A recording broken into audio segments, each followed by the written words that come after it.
السلام علیکم ورحمۃ اللہ وبرکاتہ۔ ناظرین، امید کرتا ہوں آپ سب خیریت عافیت کے ساتھ ہوگے۔ آئیے انشاءاللہ عز و جل آج کی اس ویڈیو میں اردو کتاب بہار شریعت حصہ دوم پارٹ نمبر 90 پڑھیں گے، چونکہ ٹاپک ہے آج موضوع پر مسح کرنے کے مسائل۔ ٹھیک ہے، تو آئیے اس کے مسائل کو سنتے ہیں۔ دیکھیں یہاں سے کہ جو شخص موزہ پہنے ہوئے ہو وہ اگر وضو میں بجائے پاؤں دھونے کے مسح کرے جائز ہے، اور بہتر پاؤں دھونا ہے۔ بہتر تو ہے کہ پاؤں دھو لے، بشرط یہ کہ مسح جائز سمجھے۔ اور اس کے جواز میں بکثرت حدیثیں آئی ہیں جو قریب تواتر کے ہیں۔ اسی لیے امام کرخی رحمۃ اللہ علیہ فرماتے ہیں جو اس کو جائز نہ جانے اس کے کافر ہو جانے کا اندیشہ ہے۔ امام شیخ الاسلام فرماتے ہیں جو اسے جائز نہ مانے گمراہ ہے۔ ہمارے امام اعظم رضی اللہ تعالیٰ عنہ سے اہل سنت و جماعت کی علامت دریافت کی گئی۔ فرمایا کیا علامت ہے کہ تفضیل الشیخین و حب الختنین و مسح الخفین، یعنی حضرت امیر المؤمنین ابو بکر صدیق و امیر المؤمنین فاروق اعظم رضی اللہ تعالیٰ عنہ کو تمام صحابہ سے بزرگ جاننا ہے نا۔ یہ تفضیل معنی فضیلت والا شیخین و حب الختنین، ٹھیک ہے، اور امیر المؤمنین عثمان غنی و امیر المؤمنین علی المرتضیٰ رضی اللہ تعالیٰ عنہما سے محبت رکھنا، یہ حب ہے نا۔ اور موضوع پر مسح کرنا و مسح الخفین، اور موضوع پر مسح کرنا، یہ اہل سنت و جماعت کی علامت بیان کی۔ اور ان تینوں باتوں کی تخصیص اس لیے فرمائی کہ حضرت کوفہ میں تشریف فرما تھے اور وہاں رافضیوں ہی کی کثرت تھی، تو وہی علامت ارشاد فرمائی جو ان کا رد ہے نا۔ اس طرح اس روایت کے یہ معنی نہیں کہ صرف ان تین باتوں کا پایا جانا سنی ہونے کے لیے کافی ہے۔ علامت شے میں پائی جاتی ہے، شے لازم علامت نہیں ہوتی۔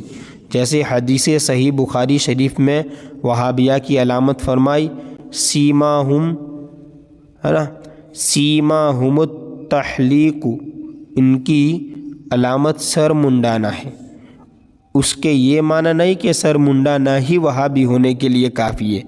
اور امام احمد بن حنبل رحمۃ اللہ علیہ فرماتے ہیں کہ میرے دل میں اس کے جواز پر کچھ خدشہ نہیں کہ اس میں 40 صحابہ سے مجھ کو حدیثیں پہنچی۔ ٹھیک ہے، آگے دیکھیں مسئلہ نمبر 1، جس پر غسل فرض ہے وہ موضوع پر مسح نہیں کر سکتا۔ مسئلہ نمبر 2، عورتیں بھی مسح کر سکتی ہے۔ مسح کرنے کے لیے چند شرطیں ہیں۔ کیا شرطیں ہیں وہ ضروری ہے اسے بھی جاننا۔ 1، موزے ایسے ہو کہ ٹخنے چھپ جائیں، اس سے زیادہ ہونے کی ضرورت نہیں، اور اگر 1 انگل کم ہو جب بھی مسح درست ہے، ایڑی نہ کھلی ہو، یہ شرط ہے۔ اس طرح 2، پاؤں سے چپٹا ہو کہ اس کو پہن کر آسانی کے ساتھ خوب چل پھر سکے، ایسا موزہ ہو۔ اس طرح تیسری شرط ہے چمڑے کا ہو یا صرف تلا چمڑے کا ہو، یعنی نیچے کا حصہ، اور باقی کسی اور دبیز چیز کا، جیسے کرمچ وغیرہ۔ اس طرح مسئلہ نمبر 3، ہندوستان میں جو عموماً سوتی یا اونی موزے پہنے جاتے ہیں ان پر مسح جائز نہیں، ان کو اتار کر پاؤں دھونا فرض ہے۔ ٹھیک ہے، اب ظاہر بات ہے چمڑے کا موزہ وہ الگ ہی ہے، اب ہم تو کپڑے اور اون کے پہنتے ہیں یا سوت کے ہوتے ہیں تو اس پہ مسح نہیں ہوگا۔ اس طرح 4، وضو کر کے پہنا ہو، یعنی پہننے کے بعد اور حدث سے پہلے ایک ایسا وقت ہو کہ اس وقت میں وہ شخص باوضو ہو، خواہ پورا وضو کر کے پہنے یا صرف پاؤں دھو کر پہنے، بعد میں وضو پورا کر لیا۔ اس طرح مسئلہ نمبر 4، اگر پاؤں دھو کر موزے پہن لیے اور حدث سے پہلے منہ ہاتھ دھو لیے اور سر کا مسح کر لیا تو بھی مسح جائز ہے، اور اگر صرف پاؤں دھو کر پہنے اور بعد پہننے کے وضو نہ کیا اور حدث ہو گیا تو اب وضو کرتے وقت مسح جائز نہیں۔ اس طرح مسئلہ نمبر 5، بے وضو موزہ پہن کر پانی میں چلا کہ پاؤں دھل گئے، اب اگر حدث سے پیشتر باقی اعضائے وضو دھو لیے اور سر کا مسح کر لیا تو مسح جائز ہے ورنہ نہیں۔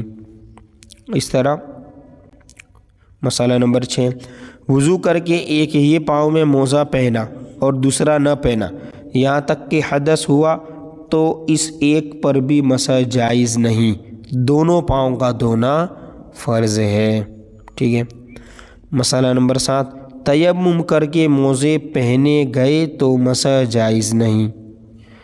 اس طرح مسئلہ نمبر 8، معذور کو صرف اس ایک وقت کے اندر مسح جائز ہے جس وقت میں پہنا ہو، ہاں اگر پہننے کے بعد اور حدث سے پہلے عذر جاتا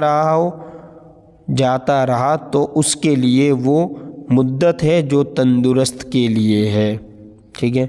اس طرح 5ویں شرط ہے، نہ حالت جنابت میں پہنا نہ بعد پہننے کے جنب ہوا ہو، ٹھیک ہے، تو مسح نہیں ہوگا۔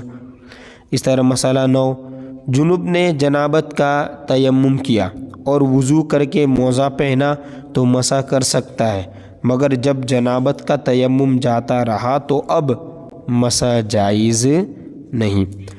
یعنی وہ تھا ناپاک، پانی نہیں تھا، پانی نہ ہونے کی وجہ سے اس نے اب تیمم کیا، اب وضو کر کے اس نے موزہ پہنا تو مسح تو کر سکتا ہے اس پر، کب؟ جب دوسری بار وضو کرے گا تب، ٹھیک ہے۔